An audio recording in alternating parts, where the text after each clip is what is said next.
Hello everyone, it's Darren here from Auto Delivery, and what I have here is the 2024 Lexus RZ 450e in the luxury package. We have the Palomino interior with the eminent white pearl for the color. And in this video, I'll be going over all the buttons and features to help you figure out what these buttons do. And if this video helps you out, please support the channel by pressing the like and subscribe button, and let's get right into it. So for charging, this is the button you press to unlock it, but however, you have to unlock the car first, and then it will release the latch. So then you press this and it unlocks. Then you can see a level 1, level 2 charging port right there, and here you'll see the level 3 chargers. What you're going to see here is that, well, the prongs just fit right in there, and how you know it's on and working is that if you plug it in, you see the green dot light up, that means it's working. So another question is, how long does it take to charge? Well, on their official website, you're going to see that level 1 charging, it's about 50 hours, level 2, it's about 11 hours, and fast charging is about 1 hour. For the rear tailgate, you're going to see that there's actually a latch right here. Yes, you can pull it down and it will be electronic, but however, in this vehicle, in the luxury package, you're going to get 2 buttons. Okay, so as I press this button over here, you're going to notice that there are 2 buttons. One of them is just to close the gate and the other one is to lock. So this one over here is the walkaway lock. So what happens is that you press that button, you walk away, and what's going to happen is that once you get far enough, it will close on its own. If you press that button, it will lock the car right after. So it's a great way to just press that button, grab your stuff, and then just go to your house and just start unlocking so you can put your things away.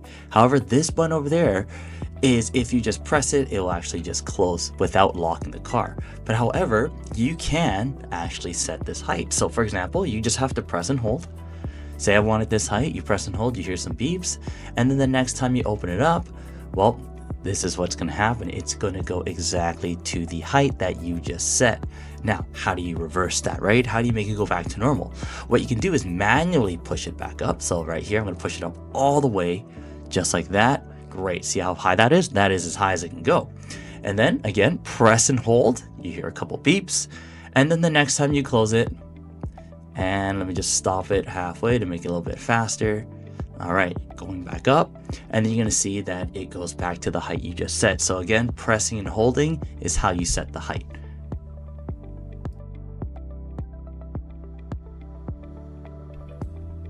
Opening the rear passenger door, what you're going to find that there's not too many buttons here, but however, where the passengers can sit right here, you can see 2 USB charging ports and 1 12-volt adapter.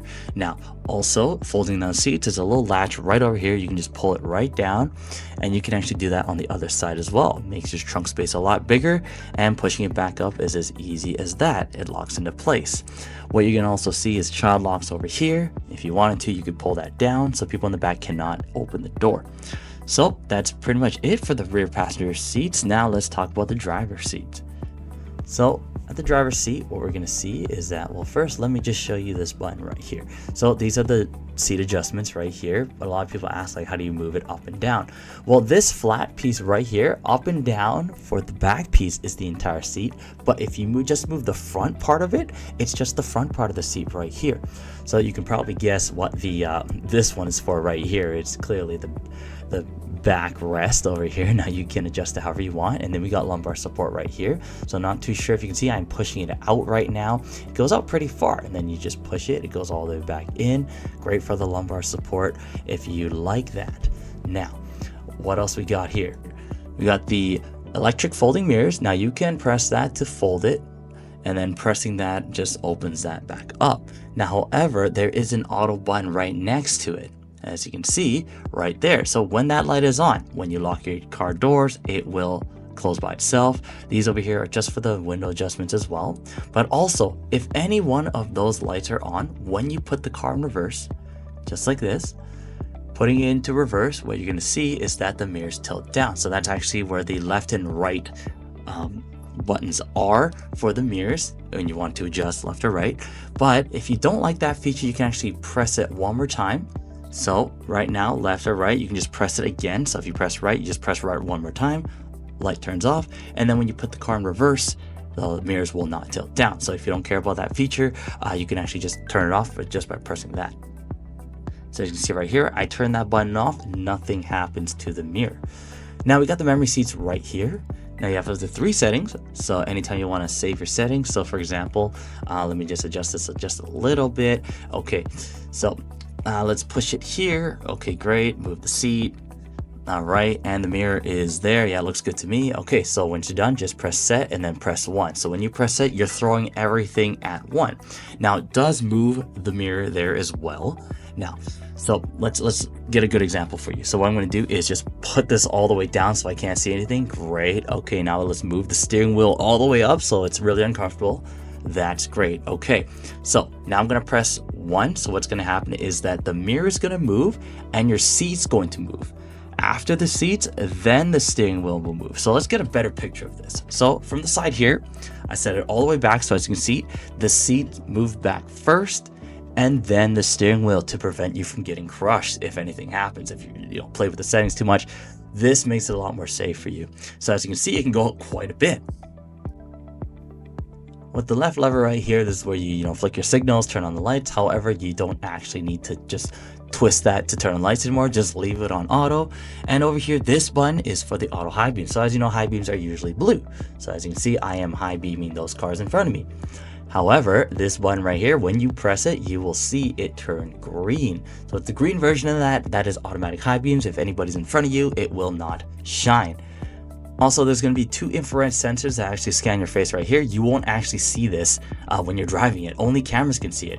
So it's pretty much like a little purple tint. If you're wondering what that is, it's pretty much to tell you to keep your eyes on the road or stop looking away or sit up straight. However, this side over here, self-explanatory, it is just a lever for the window wipers. Now, the only new thing is that if you want to push it out, water squirts out the back. If you pull it in, water squirts out the front. And that's pretty much how it's going to be. But you can set it on auto and just leave it at that. Left side of the steering wheel, you're going to see some buttons here. Now this controls everything on that screen, so you can think of it like the middle part of a remote control. You can just go left or right, whatever you want to have it displayed. A lot of people just leave it on the navigation page, like the compass. People really like the compass. Or you can see the drive distance for the adaptive radar cruise control. This is the no messages. That's for anything that comes up like tire pressure, anything like that. You'll see that there. However, the back button over here, when you open the door, the back button, you see right there on the top right, that is how you get out of that, so you can see the screen, because you already know your door is open. But this is just demonstration. You got the phone call and voice command and the volume buttons here, but there's also a volume button right here as well. On the right side of the steering wheel, you're going to see a couple buttons here, and this is for the cruise control.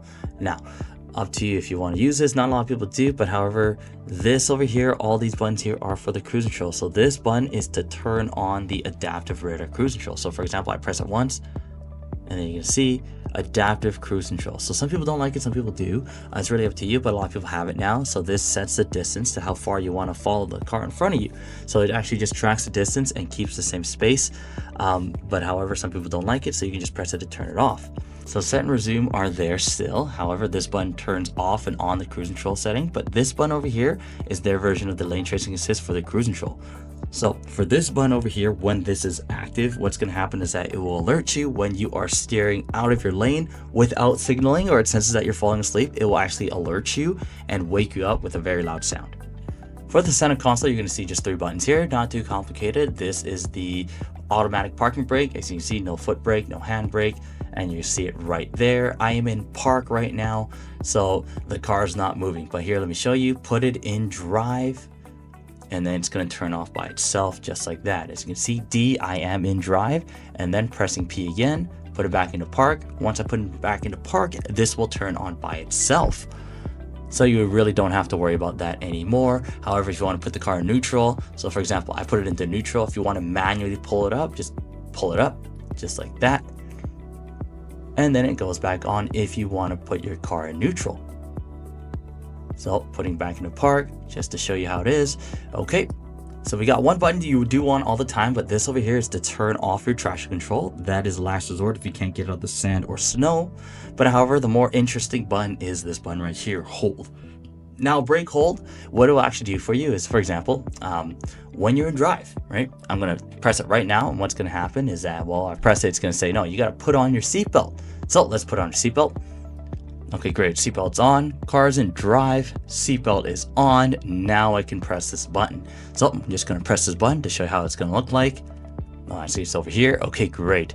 So as you can see, green and amber. Okay, so what does that mean, right? Okay, so the amber light means it's currently holding my brakes. So for example, say foot's off the brakes, car's in drive still, but I am not moving. Okay, however, to get it to move, all you have to do is just press on the gas just slightly, like so, and then you can see that the yellow light is off, and then my car is moving forward. And then next complete stop temporarily holds the brake right there, and you can see the light come back on. So orange light just means it is currently holding your brake. The green light means that the system is activated. Now, what happens if someone accidentally presses that button? Say for example it's held, but someone wants to press this button just for fun, like a kid or something. You press it, and what's going to happen is that well, it's actually pretty safe. You press it, it's going to say brake hold, so you can't actually turn it off. You have to press on the brakes for it to turn off. So I'm going to put the foot back on the brake, press that button, and there you go, the system is deactivated just like that. So it's a really neat feature. Try it out if you haven't. So we got the wireless charging right here, so you can see a nice little warning sign right there, right? It doesn't say much, so it pretty much tells you don't put anything metal like keys or your like wallets or like anything like that, any like coins, right? Because it might charge it up, it might heat it up, and it might damage your things. However, 360 view. Now this is pretty cool. Now you don't actually press that when you are parked because it really doesn't do much, but the magic happens when you put the car in reverse. You can see the 360 camera, you can see the backup camera. This makes it super easy to park, and you're also going to see, as you can see, there's lines that show you where your car would be if you were to turn. However, why would that button be there if that's automatic, right? Now if I put it in the drive, there's nothing there, right? You can see the front, see nothing's happening. But however, when you put this button in drive, what you can see is the front camera as well. And then also, when you're close to something, it will automatically show up as well, which is really cool. I have a clip right here of me driving this. Well, it's kind of raining, so I want to show you how it's going to look like. So for example, you are inching up close to a car. You don't know how close it is. So what's going to happen when you are close enough? You're going to see it will automatically come on and tell you that you are kind of close. It'll make this beeping sound for the safety sensors, which I'll discuss later on. But as you can see, this is a very great tool to like park really close to something. It'd be great on ferries. However, putting it to reverse, turn on the the 360 camera, and this is actually a really neat feature that a lot of people like, and I like myself. Basic functions, you're going to get the front defogger, the rear defogger, plus the mirrors as well. And you're going to see that the climate system, it's on the screen. So you're turning this, turning that. You do have the dual zone climate control. If you press sync, you can change them both just like this. What you're also going to see is that, well, the fan settings right here, if you want it like a little bit less, a little bit more, you can do that. AC buttons right there. Also, you got the heated steering right here, 2 levels. Heated seats and ventilated seats right here with 3 levels. And over here you're going to see the shortcut for, well, where you want the fan to be. Like usually I like it where the legs are because that's usually where it gets cold, but this button over here shows you everything you need to know about the car. So for example, you're going to see drive modes. You can change custom, range, eco. So what is custom? So for example, if you wanted like power steering, not as tough, and like powertrain, all that stuff, you can adjust it however you like. Usually things that people like here, Bluetooth. Okay, so Bluetooth, you just press add another device, search for a device, go to your Bluetooth on your phone and press RZ. So what you're going to see down here is going to be a bunch of stuff like general screen beep. By the way, if you find that annoying, you can turn that off just right over there. You can actually see sound and media if you wanted to tune that as well. You want more bass, you can definitely do that as well in the settings. But however, if you don't want to mess around with that, that's okay. There's a ton of settings here. A lot of people don't really touch them. They just care about the things I show you the most. Also, screen brightness, if you want it to be a little bit brighter, you can, or it's too bright, you want to dim it, you can do that as well. The most important thing I want to talk about is the safety features to this car. So they're called driving assist. So for the top left, as you can see, it's called the safety system 3.0. So what that'll do for you, there's a bunch of stuff in here, but let me just show you what really matters to your car, because you can actually turn them off right here. So what you're going to see is blind spot monitor. That is pretty much, a lot of people have that now. Anybody in your blind spot, that will light up for you. And you also have the parking brake support. That's like the pre-collision system, but for the back of the car. Okay, you got the intuitive parking, rear cross traffic alert, and rear detection camera. So rear cross traffic alert just tells you where people are coming from, left or right, when you're backing up. However, rear detection camera, intuitive parking assist, back and front, they're one and the same. So I'll show you right now. If I put the car in reverse, you're going to see there are distance sensors right there as well. And you also get that for the front if I was close to something in the front. So we got the safety exit assist. That over there will show you if someone's on the side when you're opening the door. This over here is a lane departure alert. If you're stepping on the line, it's going to vibrate. Pre-collision system, you do want to keep that on because you have to. ICBC will give you a nice discount on that. Proactive driving assist, it's a little bit, some people like it, some people don't. It pretty much slows down when you're close to any other cars. What you're going to see here is that, well, this over here is when you pay for navigation, you can get that right there. This phone button right here if you're connected to your phone. But however, the newest thing is the tuning for the radio. So there's no tuning knob. You actually press tune and you find your own radio station. For example, 94.5, press tune, and then you're going to see it's Virgin Radio. Press the heart button to save it on your presets like this. As you can see, favorite has been added. And then when you press the edit tab right here, actually, trying to see over my camera, press edit. Okay, there it is. Okay, so you can actually delete them and only have the ones that you want. So when you are in Apple CarPlay, you won't have to look away. So this over here is the rear view mirror. So over here you get 3 garage remote buttons right here. However, you're going to see that on the other side, what are these, right? You're not going to actually be pressing that. When you press that, you can turn off the auto dimming or just reset your smart link where you actually deal with your garage remote settings. But however, let me just walk you through how you would do that. It will do that for you automatically, but some people like me showing that anyways. So you pretty much get to this part right here. You press open door. When that flashes green, that means it's good to go, and it's going to tell you to press it 3 times to confirm that your garage door has been opened. You also have this latch over here. Some models do have it, some models don't. This actually is a camera just at the very top of the car. You can't really see it. Some cars you can, like the RX and the NX. But however, this is so if the back is just full of stuff, you can still see through the back. We do have sunglasses holders right there. You got the door buttons right there. So also, yeah, these are touch sensitive, so my apologies. So yes, you can press these 2. These are the personal ones. Touching these 2 will open 1, 2, 3, and 4, and the back as well. So if you don't want to wake anyone, just press the personal one. But if it's time to go, turn it all on. Door button over here. Okay, great. So what happens if the door button is off? So when you open the door, lights won't turn on. Usually if you want to, say, for example, clean your car for a long time, you have the doors open, right? So you turn that off. However, if that is on, you open the door, lights will turn on. Basic feature of a car. Everyone wants that feature on unless you are cleaning your car. So other than that, SOS button right here, as you can probably guess what it is, right? Emergency help button. It does call for emergency services or roadside assistance. You can do that as well. So we are done. That was pretty much all the buttons and features to this vehicle. Now I know there's a lot of information, many buttons in the car, especially the touchscreen. There's so many buttons and features on that, but hopefully this video helped you out. And if there's something that I didn't cover that you still need help with, feel free to comment down below and I'll get back to you as soon as possible, or someone else might jump in as well. And then we can just all help each other in the comments. But pretty much this video is for the person who just bought this vehicle and are wondering, what all these buttons do instead of reading the manual. So I hope this helped. Hope this saved you time. And if this video did help you out, please help us out by pressing the like and subscribe button to support the channel. And thanks for watching.